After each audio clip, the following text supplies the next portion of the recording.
All right, Cliff in the doorway too, hanging out with Matt from Abyssal Rift. Thanks for doing this, man. I really do appreciate it very much. Yeah, thanks for having me. Looking forward to it. Yeah, Appreciate it. yeah, not a problem at all. Uh, your record kind of took me by surprise because I kind of want to talk about one thing first. I was going to go into a Oh whole yeah. yeah, I was going to go into a whole different direction, but there's one thing that I keep reading reviews and kind of like critiques about that I really find, and this is not a PC podcast, so talk whatever you want, really Sure. fucking annoying to me, all right? Uh, like that they pound that you are a death metal band. You are a death metal band. You are a death metal. Yeah. You are so much more than just a death metal band. Like it's the Yeah. word. Like it's like they're putting you in this spot. I love death metal. Don't get me wrong, but Same. like there's thrash. You know what though? Like with us though, like in this project, like I like that. Like I get what you're saying, and clearly the I guess progressive nature of it, you know what I mean, is there and will always be there. But like we want it to be at its core a death metal band.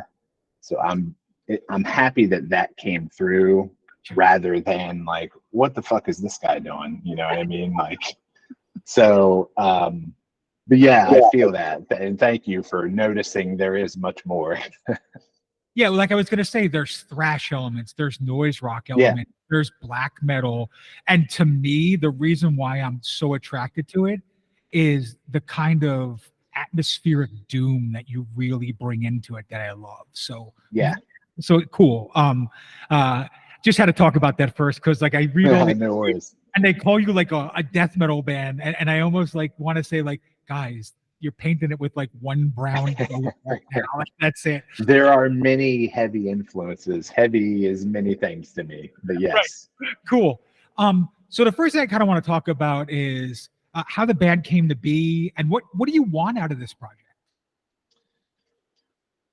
How it came to be, well, so little backstory. I've always like death metal and thrash, especially where it started because I'm an old man. Like that all started it for me. That was my first love of music, is heavy shit, you know. And obviously industrial, I was alive at the peak of industrial, so obviously catered towards that as well. So that love has always been there. But as we got into our 20s and 30s, and I say we, I'm talking about me and the drummer Brandon. He's going to be in the live part of it. Him and I have been in so many projects together. So like we just have a lot of interests, you know what I mean? So this particular project was kind of shocking. I didn't have any plans to do a death metal band, but the pandemic happened and I had just started listening to a bunch of my fucking old school favorites, like, you know, fucking Mortician because of drum machines and disgusting bass tone, Immolation, Suffocation, Incantation, you know, all the Asians, Death. I love every single fucking Death record. Sound of Perseverance, oddly enough, is like the first death metal album I ever heard. Oh, wow.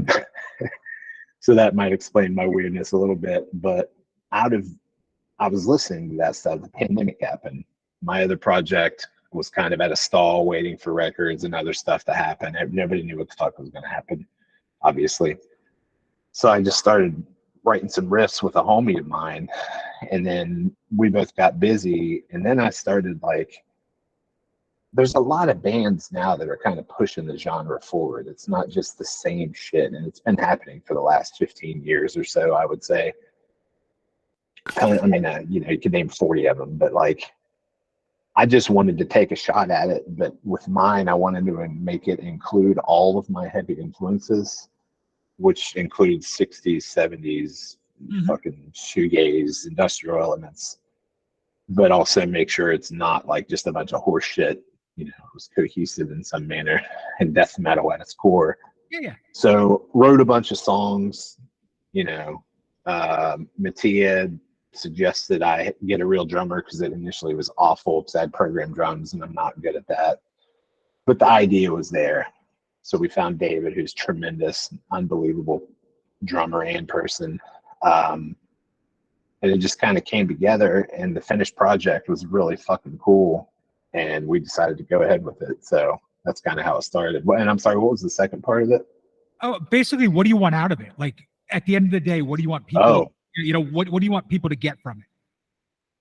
well, I want them to understand all the influences, and mostly what I've seen in the feedback is, and this is absolutely what I wanted to accomplish, is everyone mentions like this bleak feeling, this dark, despairing, and I'm like, that's exactly what this project is. It's literally about,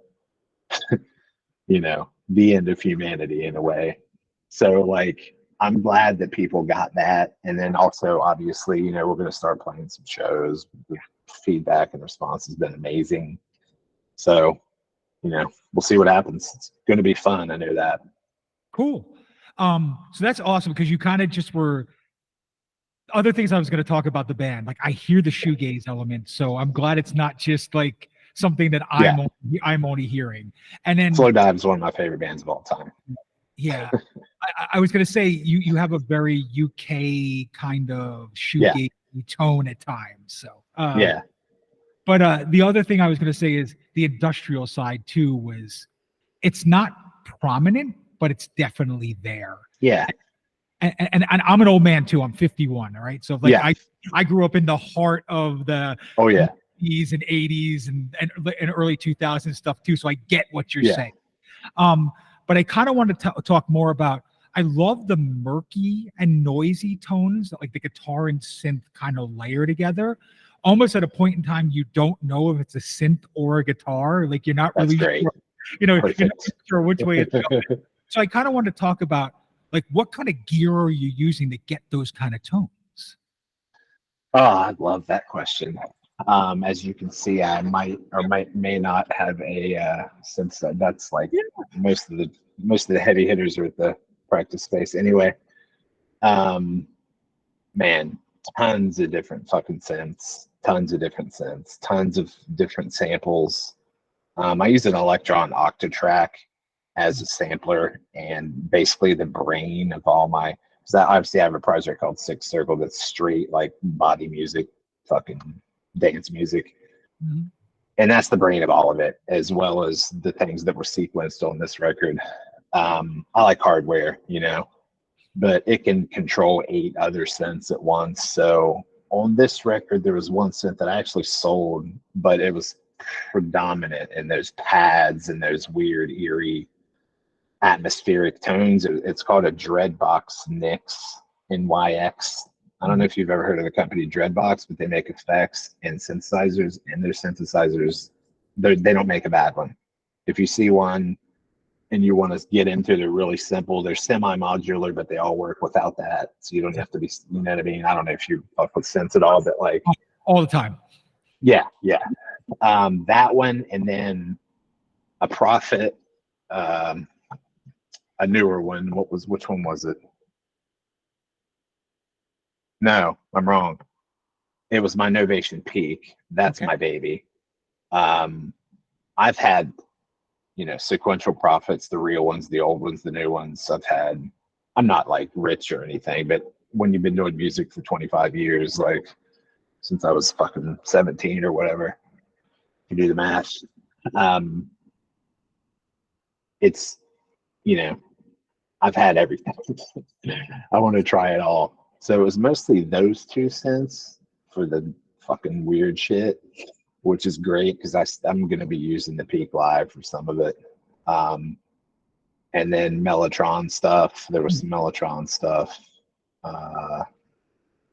Yeah, that was mostly it for those. Actually, there's this thing right here. If the nerds really want to get nerdy. Yeah. The Make Noise No Coast. That thing is a fucking monster. All the weird, insane shit you hear, that's that. Cool. So, yeah. No, awesome. Thank you, man. Guitars, I used, just real quick, I used a Jackson Warrior made in Japan. And I used a Gibson V, actually, which I don't have anymore. And then those are the 2 guitars that kind of did a left-right thing with those. So and then 5150 and a Marshall JMP together, which those sound, sorry, not on camera, but those sound great together. So no, awesome. No, thanks, man. I like I said, I could do this for days, talk about Same. here, so it's cool. Yeah, when you asked that one, I'm like, ooh, I got you. Yeah, absolutely. I worked at music stores too, so shit was always available. Very nice, very nice. So I guess I'm gonna kind of talk about the label you're on, Sentient Ruin. Yeah. They're kind of mysterious and weird, but yet like very accessible. And I think what I mean by this. Yeah. How did you start working with them, and how do you feel like the first release has been with them? Well, I did the Six Circle stuff with them too, and then Mattia and I, the owner of Sentient, had Ash Prison together. That's our project as well. But like this release has been fantastic. It's been better than all the other ones combined so far, really. So, but it's a metal label at its core. But he's amazing. He doesn't. I don't know. He likes to find things that aren't typical. But at the same time, you can tell the people that are in these bands, and I have 25 Sentient Ruin records, know their shit. You know what I mean? Nobody's just like out here like, oh, I heard fucking Korn, so I thought I'd start a death metal band, But yeah, it's great to be on the label. He keeps it punk, so. Really good dude too. No, he's always been a really good dude to me too, and we've had a conversation. So like, that's very cool. I always say it's like the most industrial of metal labels ever. It is. He always finds the most electronic sounding death metal. Well, that's kind of how we met, is through a love of industrial, and we would turn each other on to shit, and like, oh, Skinny Puppy was our, we love that shit. Cool. Well, no, and I knew you did other projects with him and stuff, but I was just wondering how this one was going. Sure. Yeah. Awesome. So I see the band photo, and it looks like there's 4 of you now, right? Yeah, so it's it's a full band, and you're going to be doing live shows, as you were saying. It is, yeah, and that was the hope all along. I wanted to make it a my thing, and then find some people that liked it, hopefully homies that can rip. The shit is not easy. It's fast. It's not like we're not like a tech band or anything like that, but we don't fuck around, I feel like. So got another guitar player, drummer, and a bass player, and I'll be triggering some synths and shit live. Nothing like, I don't want to be Geddy Lee up there or anything, but well, not yet anyway, maybe later. But yeah, so there's 4 of us, and we've already got another album written, so they'll all be on the next record, I'm sure. I'm still writing everything, but it's really awesome to have, and they're all 3 of my friends, so like it's really cool to be.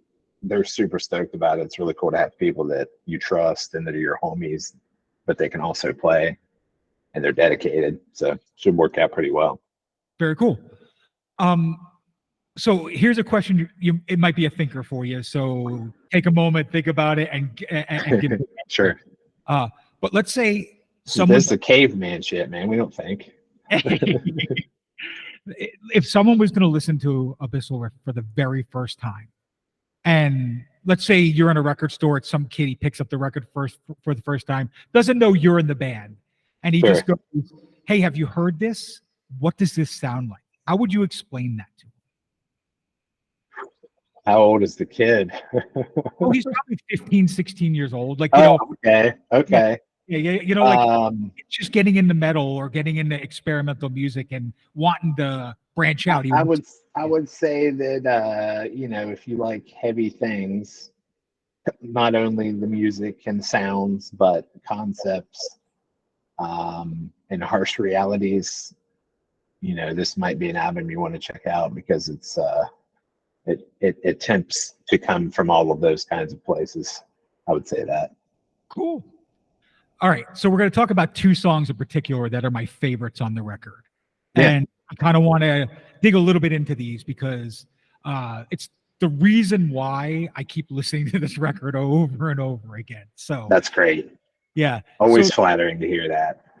So the first one is the Magistrate, and the reason why I say that is it mixes the perfect elements of, to me, prog, noise, and doom at the same time. It's got the death metal side, of course, but I hear the most proggy, kind of thrashy, noisy elements in that song, and that's the thrash is what took me by surprise when I heard the record the first time.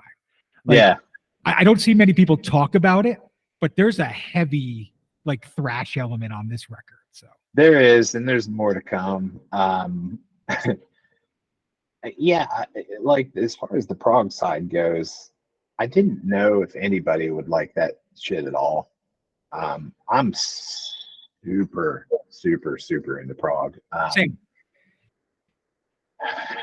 Most of the European shit, obviously Goblin and King Crimson are probably my two favorites. That just how could they not be? But man, I like it. I like the weird shit like Eloy and Gong, some of Gong stuff.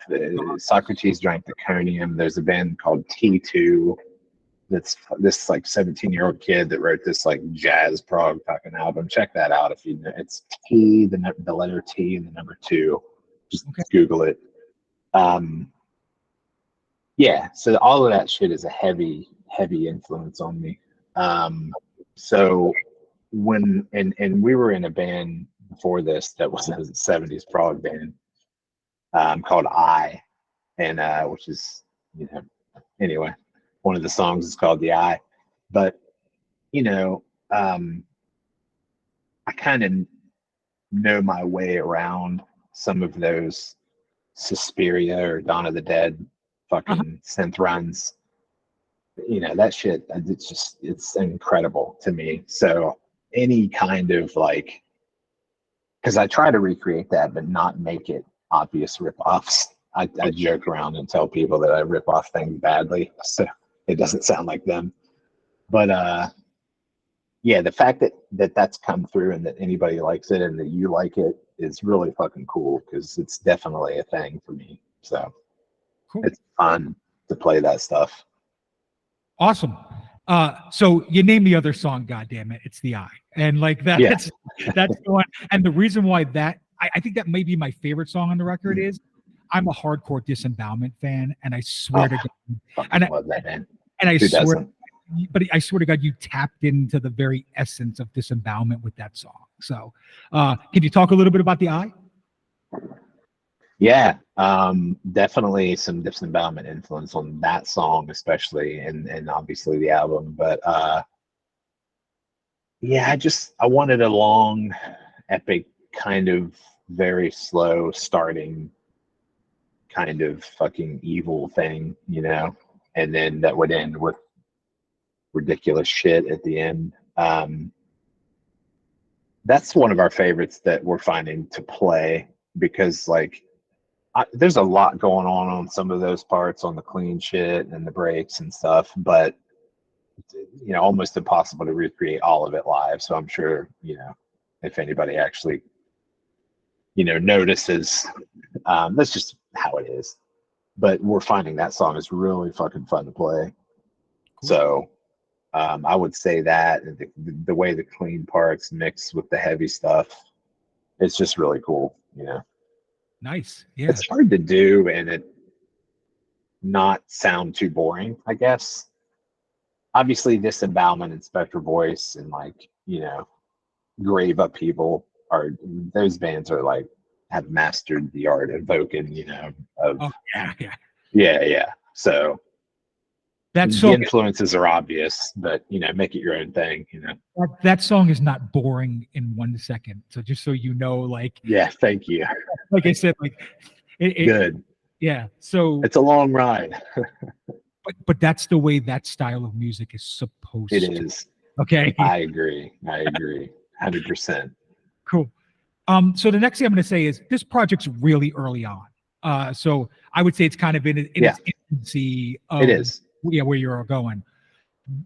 Is it going to stay in this sound, or are you moving to something drastically different? Or well, I mean, I always want the next album to not be the exact same replica. But yes, this band will be fast and slow. You know what I mean? Like the fast is motherfucking fast, and the slow is, oh my god, will these guys fucking hurry up and play the next note? You know, 0 BPM.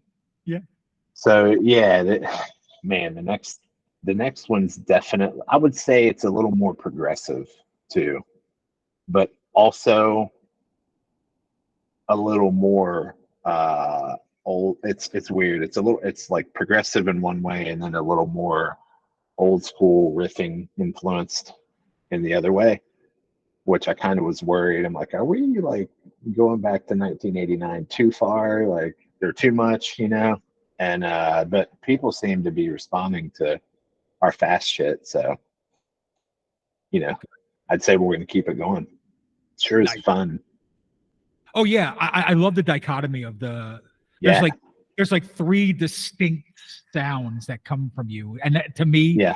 it's that proggy side, it's that old school death metal, and it's that very kind of, I don't know, thrashy doom is the best way I can say it. Like yeah. Cool. Yeah. I would categorize us, if you want to go deep genre, but you know, we're probably a death doom band. Yeah. You know, an experimental death doom band. You know. Absolutely, I agree. But hey, you got to play some blast beats too. So. Oh yeah, no, absolutely. So the next thing I kind of want to talk about is the artwork on the album. So the first time I looked at it, I kind of brushed it off and just listened to the music. And then as I was like looking at the artwork and really listening to the record, the artwork to me kind of reminds me of like somebody's controlling your nightmare and they're building it for you to listen to this record. So can you kind of talk to me about the artwork, how it came to be, and how do you feel it fits with the music itself? Yeah, well, I think it was Mattia had, I can't remember if that's the painting, but it's an artist, a friend of his, that did those paintings, and he had a few different ones, and we actually, okay, I remember a little bit more. There's and he could, I'm sure, correct me if I'm wrong here, because he doesn't forget this. I'm a space cadet stoner, you know. She did this ridiculous artwork, and we were like, that's it, we're doing that. And then he had this other one of hers that was like, look at this thing, oh, look at those eyes. And then the logo, we had the logo and the title, and like it was like, nope, that's the one. It's just one of those things that sometimes, you know, and we knew that was the right one. He's really good with the art side of it. I'm a little more, you know, the music engineer guy. But man, it's a fantastic album cover. I sure am honored to have, you know, that art a part of it. I think it fits perfectly. Yeah, so the whole concept of it. You know? That's why I was asking it. It almost felt like it was painted after the music was done and they listened. Yeah. No, that's exactly. You articulated it much better than me. That's literally the best way to describe it. It's like, if you listen to this album and just drew a painting and you had to have it done by the end, here's what I got. Right. You know, like that's it. You know. Very, very cool, man. Yeah, absolutely. So now that you had some time with the record and you can live with it, re-listen to it, kind of nitpick it. Are you happy with the end result 100%? Is there anything you would want to change now? Like, would you go back in and remix it in any way? No, I mean, maybe there's some stuff you can be picky about, but it's out there, you know. So I try not to get. We were pretty painstaking about it in the process. I think I re-recorded the guitars 3 different times entirely. I kept getting different guitars, and I settled on, you know, the one pickups that I like now. I'm like, that's the sound. I gotta fucking re-record these, you know. So there's that. But yeah, I'm pretty happy with it. Will, who mixed it, is a wizard. I'm pretty good at writing shit, getting cool tones, and then capturing those tones. That's as far as I go, especially with metal. If it's industrial and electronic stuff, I can mix that stuff pretty easily. But yeah, mixing live instruments, I'm pretty good with everything but the drums, and he really, really tied it all together exactly like I wanted. So I felt like I had a good like sound source that he could work with, and he was able to make it not sound like a bunch of gibberish, you know. Cool. So the next thing I'm going to ask is, have you gotten a review or a critique right now that you never thought of before for the band? So like something like, oh Jesus, yeah, we do stuff like that, or like, no, I never really thought we sounded like this. Like, did somebody do something like where you read it and were like, Jesus, I didn't even think about it, and I just kind of subconsciously did this, or you're right, that's there? Not, I guess not that I can think of off the top of my head. Most of what I wanted to come through, people have picked up on. Nice. Which is weird. I must have, at the very least, like done what I intended to do. You know what I mean? If anybody likes it, all the more better. Honestly, probably like you and a couple other people have mentioned thrashy parts of it as well. And I would say, if anything, that would be it, because there's not a ton of thrashy stuff in it, but there is. You know what I mean?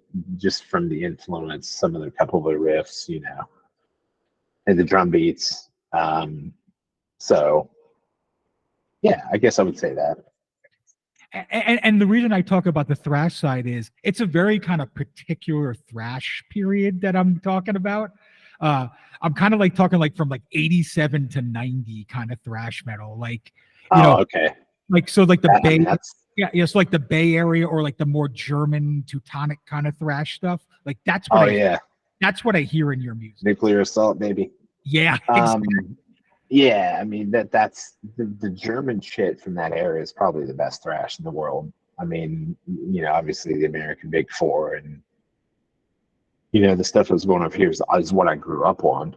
I don't hate. Some people are pissed about Metallica still. I'll go listen to Kill 'Em All through Injustice for All anytime. I don't really fuck with anything after that, but like, I'd much rather listen to Nuclear Assault or Possessed, or I mean Possessed has kind of started going into the death metal thing. I guess at some they were one of the first of that, but yeah, that shit's a heavy influence on us for sure. Yeah, and like I said, a couple of the new songs they have thrash riffs in them, but it fits. Cool. No, I mean, to be quite honest, I'm sorry to keep interrupting, but no, you're good. I don't ever hear people talk about this. Maybe they do. I don't know. Trey from Morbid Angel is very thrashy in his riff writing. And I love Morbid Angel, obviously, too. I didn't mention him, but like the reason I do is because of his riff writing, and he has some crazy shit he does with the sliding. Yeah, I don't know. It's like, wow. So that some of that comes through too, I think, Yeah, I've actually had conversations with him because my good friend that I do all my music with lives in Tampa. So like we've hung out with him, and like he actually has a huge love for like early Celtic Frost and like early Sodom and early early Creator. So you hear it. Yeah. That's what he loves. Yeah. Well, that's the good shit. Yeah. Well, I mean, before there was death metal, there was that. So it's like all those old death metal bands are wearing all those old shirts. You know what I mean? That's the shirt that was available. Very cool. So the next thing I'm going to kind of ask is, where did the name Abyssal Rift come from? Because it's not something that you would just pull out of your hat. Yeah, I'm really bad at band names, I feel like. So I have to take a long time to think about something that doesn't fucking annoy me, because that's the problem with them. Yeah, is like, 5-6 years down the road, it's like, fucking, I don't want to talk about that band ever again. There's a couple of my projects I never talk about because the band names are terrible.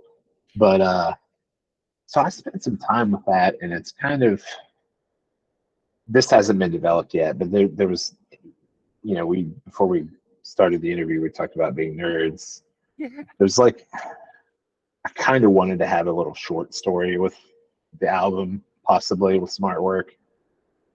Just, going all out. Wasn't able to make that happen, but maybe sometime down the line, we can do some of that shit and get super nerdy about it. So it's a little bit related to that and just the concept of the lyrics in the album. And I haven't printed the lyrics for that reason, because I kind of want to wait. So not like they're any profound, there's still death metal lyrics, but sure. No, that's cool. So I guess the next thing I'm going to kind of ask is, stylistically and sound wise, where do you think you fall more? We had this conversation where you love that people see the death metal side, but do you feel that there's two divergent paths for this band? Like, people that are more into like noisy industrial kind of stuff are gonna like one side of the band, and then the other fans are more into like the more doom death kind of stuff? Or are you seeing like a convergence of the two sounds and people are just digging the whole record as a whole? Yeah, I think there's always going to be people that like certain aspects more. That's just the nature of any kind of art, really, and it kind of seems that way so far with comments, messages people have sent me, and the just the overall response that people do like the past shit, but you can tell that they like the Eye and the Magister too. So it's cool. I think live it's going to be a little tricky at first. I think we have a plan, but I don't want to bore people. Mm-hmm. You know what I mean? I want to keep their attention, because sometimes, I mean, I love it. I'm here for it. But some of these death doom bands or funeral or any kind of slow shit, or even death metal bands that have 4-minute synth intros, dungeon synth, whatever, I'm like I said, I'm here for it. But I'm not sure everyone else is. So I wanted to start this one and get right into it, and not. There's going to be plenty of that shit in this band. So like live, I think at first we're going to try to, cut loose for a bit before we get weird. Cool. No, that's awesome. So I have one last question for you, and then I'll kind of let you touch the floor and talk about what's going on. But sure. This is the one I ask every band. It's kind of the thinker question, and I either get people take 5 minutes and hem and haw, or they add. So I kind of want to see what your thoughts are, because we've been on the same page all along, which is super cool. Like, I love interviews like this where we're in the same mindset. So, So if there was any artist or band that could take one of your songs and make it their own, who would it be and why? Ooh.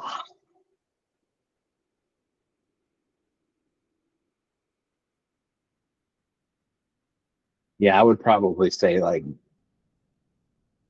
I guess I would have to say King Crimson. I like to see Bob Fripp and Bill Bruford back in the day, and John Wetton, and those guys maybe do their own interpretation of it. Or if we went the other way, I would probably pick Incantation, because nice. I mean, there's something to be said about cavernous fucking death metal.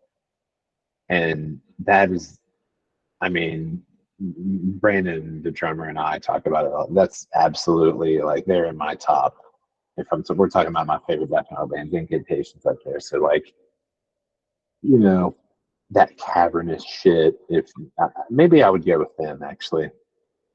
When they had the singer from the Chasm, like, that was the greatest period incantation of my life. Oh yeah.